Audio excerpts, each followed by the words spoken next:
Anyway, it's very good to see you all. Thanks very much for asking me along. Paul asked me to put something together about the management of the Minnis.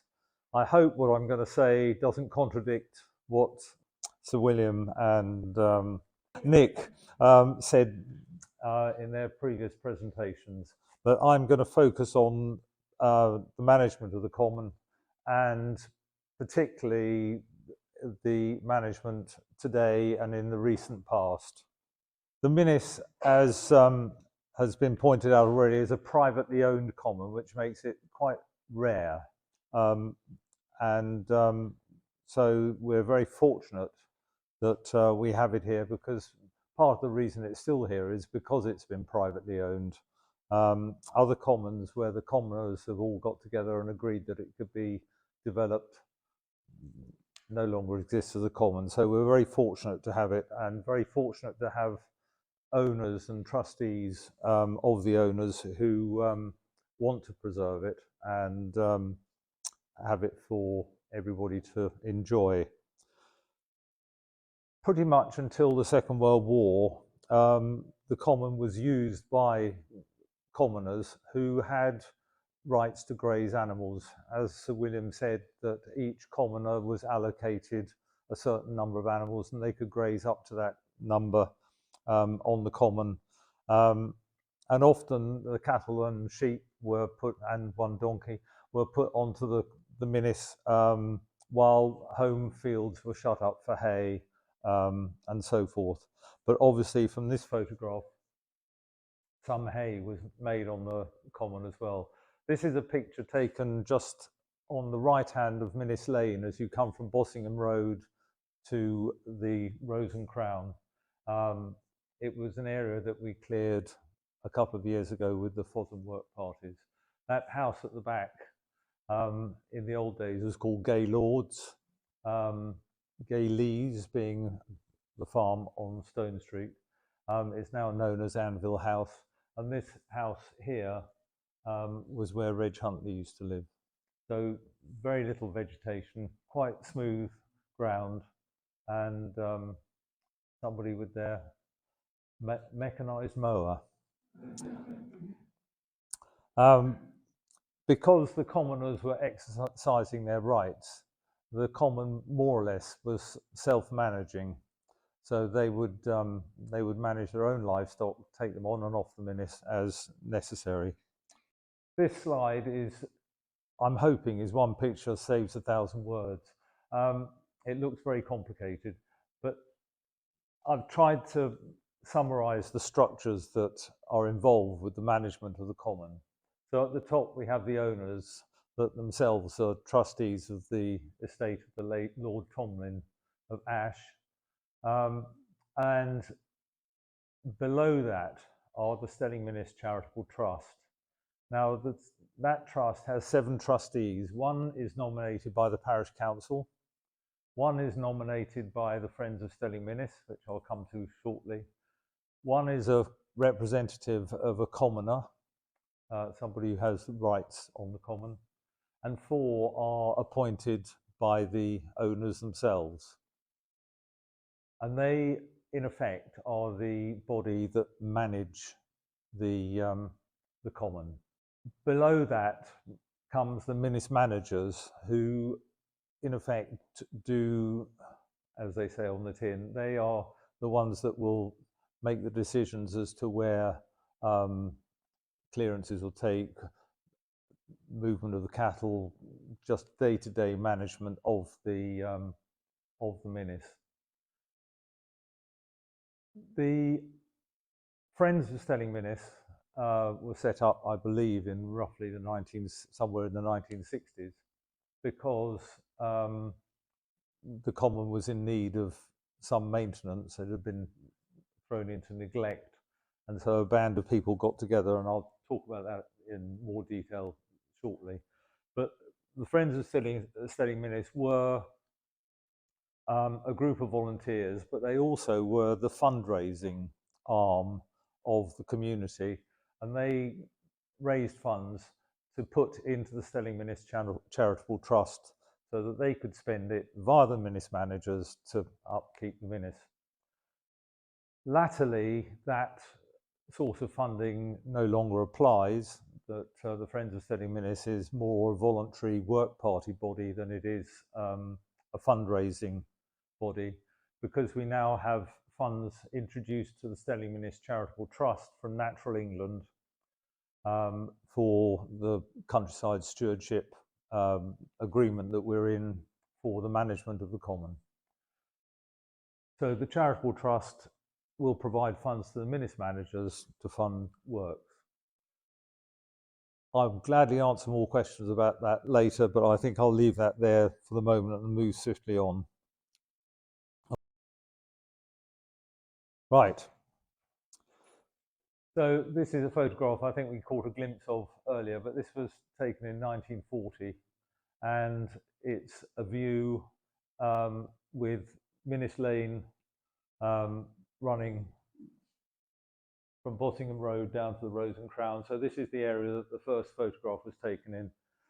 That circle there is where Reg Baker lives, and that was surrounded by a hedge. But as you can see, the rest of the Minnis was just an open area. There's hardly a tree on it.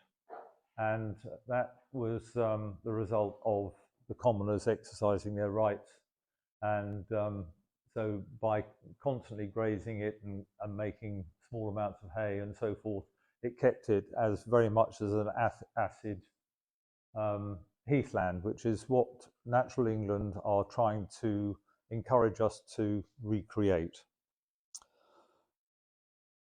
The roads were all gated at the time, so every access onto the common had a gate across it, and you may have noticed going down Bottingham Road at the end of Split Lane, there's a white gate, as there is at Wheelbarrow Town, and they were gates that the Historical Society renovated a few years ago, and they are actually in the positions that they were in originally.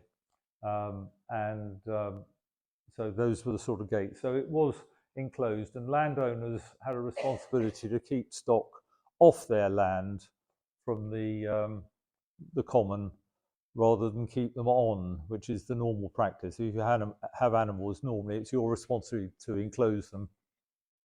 With a common, the reverse applies. It's the landowner's duty to fence animals off their own land rather than on it. So as I say, that the Minnis after the war had a new bus route, and that was something that was very much sought after by the local community. And the bus company said, yes, we'll give you a bus route, but the gates have got to go. Our driver's not going to get out of the bus and open a gate and shut it and do the same when they leave the common. So the price of having a bus route was that the gates went. With the gates going, the Minnis became less secure. Animals had the potential to wander. Farmers started to use the Minnis a lot less, to the point that they didn't use it at all to exercise their rights of common. As a result, the Minnis started to fall into disrepair, which in current parlance would be rewilding. In other words, you let everything grow wild, dominant species become exactly that, dominant, and smother everything else.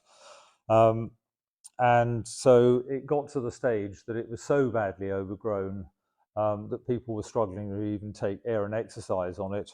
So a group of volunteers got together and they started what is and still is Friends of Stelling Minnis, which is FOSM. And I don't know whether you recognise any of these people here.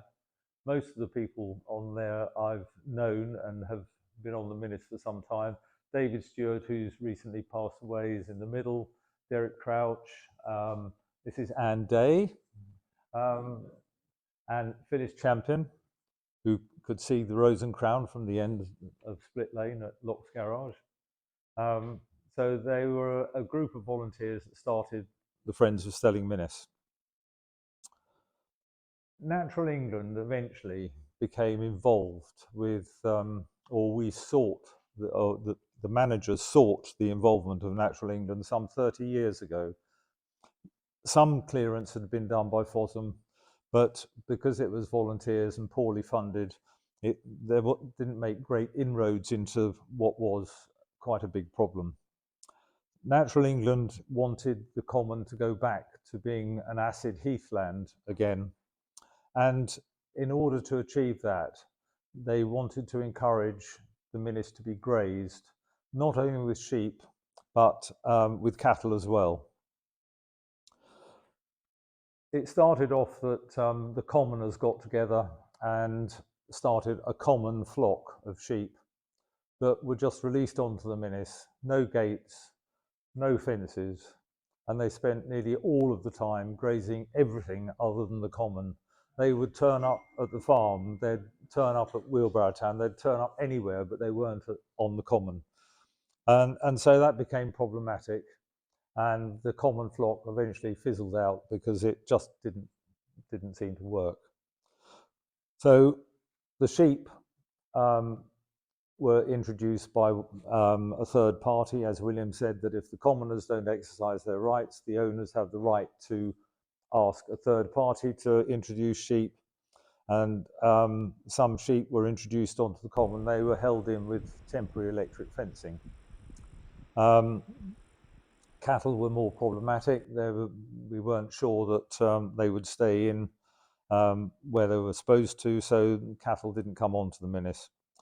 But eventually, it was decided that we would apply to the Secretary of State for the Environment to get a license to temporarily enclose parts of the common.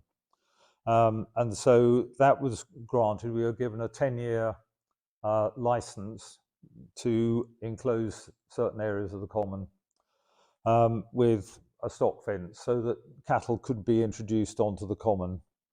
That didn't happen without some opposition, but it got through, and there were 3 initial compartments that either side of Bosingham Road that had this temporary fencing, and again, nobody wanted to exercise their rights with cattle, so a local farmer was asked to provide some stock for the grazed areas.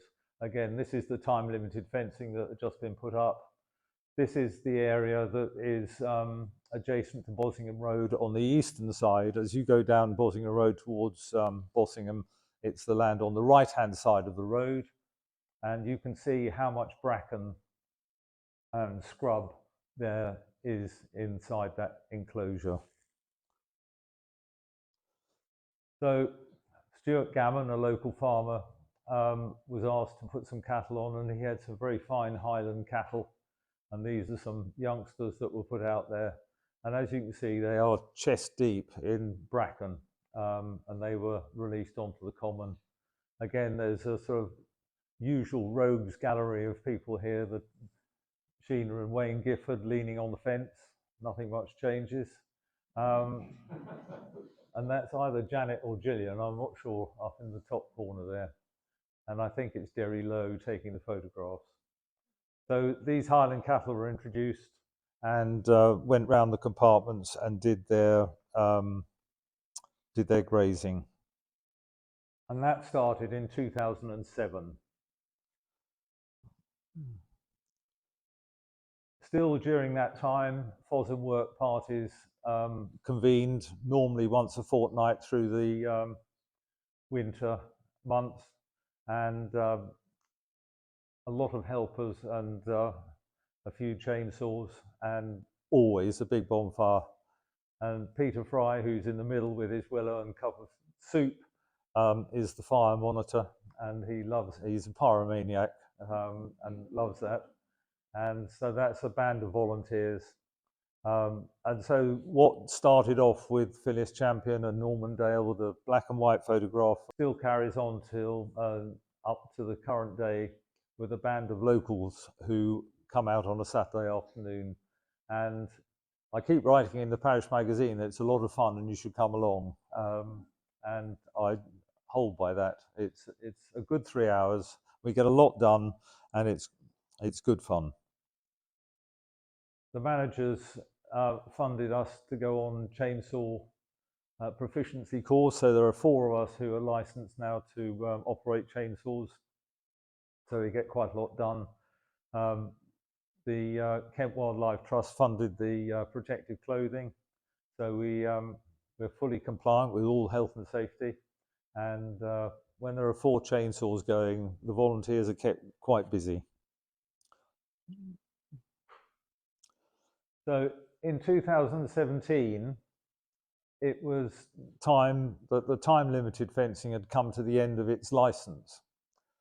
So there were a number of options that the managers could undertake. One is to apply to the Secretary of State for an extension of that license for a further 10 years.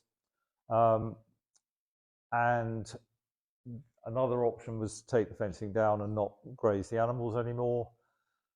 And we didn't want to apply just for the areas that had already got time-limited fencing. It was desirable to try and increase the area that was grazed by the cattle.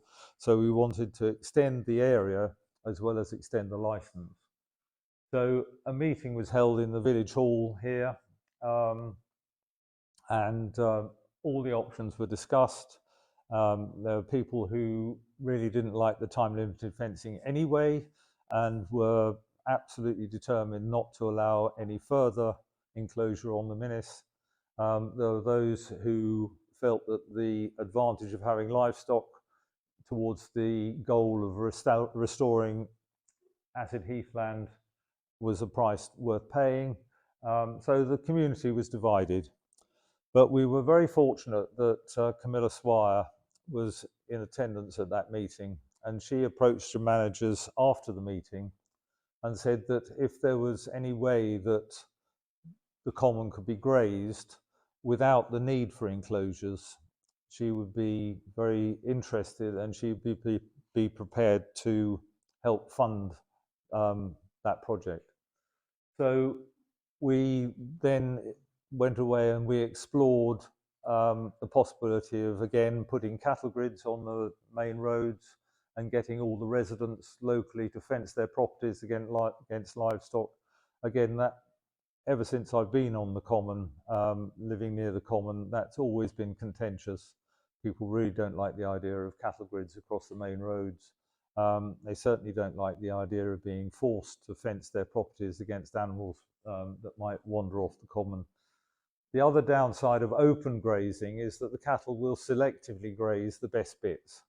And by having enclosures and putting the cattle in them, then they will tend to trample the bracken and graze the ground a little bit harder than they would if they had free rein. So, as I say, the research went on and we went up to Epping Forest where they had been experimenting with invisible fencing. And that involves putting a cable underground that generates a signal, and the cattle wear a collar that when it picks up the signal will make an audible warning to the animal that it's getting very close to the boundary. If the animal ignores that, it gets a very small electric shock. Naturally, it steps back from that, and then the animal learns very quickly where the boundaries are, even though it can't see them. So we decided that we would research that further. We went to see the manufacturer in France and decided that that would be the thing to do. And so we went back to Mrs. Swire and told her our thoughts, and she very generously funded the collars and the wire loops that we then put into the ground. That meant that we could take down all the temporary fencing. Again, there were howls of protest from certain quarters saying what a waste it was, that it was only 10 years old and it still had 20 years life in it.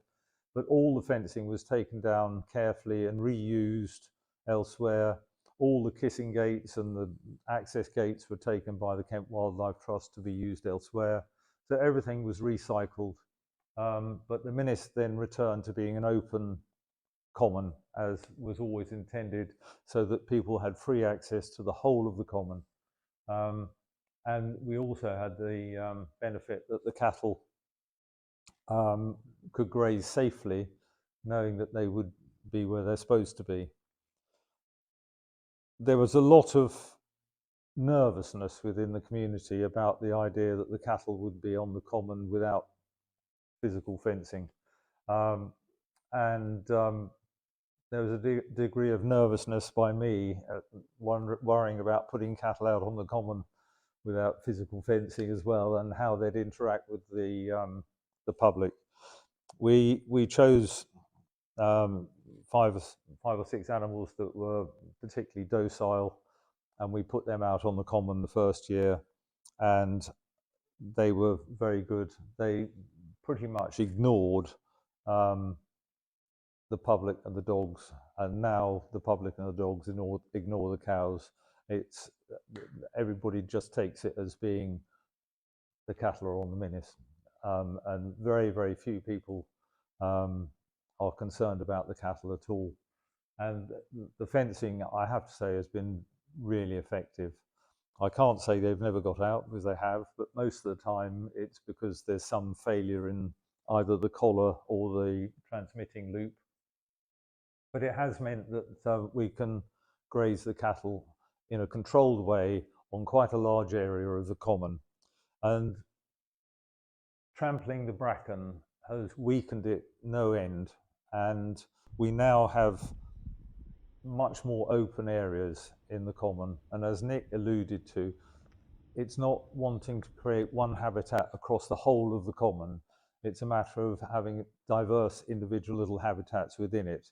So there's still areas of bracken, there's loads of blackberries, there's apple trees, there's all sorts, but we are going back more towards the acid heathland with grazed areas of grass, which have now encouraged the heather and the gorse to come back, as is eminently evident in the panel around Reg Baker's house. You can see a lot of that has come back, and that's purely down to the fact that the bracken has been pushed back and we're getting the diverse habitat that we want. So I will move swiftly on. So this is a picture of us moving the cattle from one compartment to the other. As you can see, we're beginning to get a much more open grazed area there, and that's a lot to do with the fact that the cattle, they're not eating the bracken, but they're trampling it, and that breaks the stems and gradually weakens it, and we are getting on top of it now. So we have to encourage the cattle from one compartment to the other with a trough with food, which always works, because even if you turn the loop off, they won't go over where they know the wire is, because they've learnt where the boundary are. But food conquers everything. A bucket of food and they'll go anywhere you like. So this is a picture of the girls, all with their collars on, and a couple of years ago we experimented with putting their calves out with them, and that's worked quite well. So we calve them at Christmas time now, so the calves are 5 months old before they get onto the common, so that the mothers are less maternal. And so if a dog gets between the calf and the mother, they're not going to go and be all protective. So I think it's worked quite well, and I think most people, the feedback I've had is saying that they love to see the cattle on the common. So really, this is what you see, that is the management of the common. From my second slide showing all the arrows and FOSM and managed and stuff, it's a complicated system, but the end result is that we've got animals on the common. We're trying to restore the acid heathland, and with a degree of success, I'd like to say. And that's the end of my presentation. Thank you.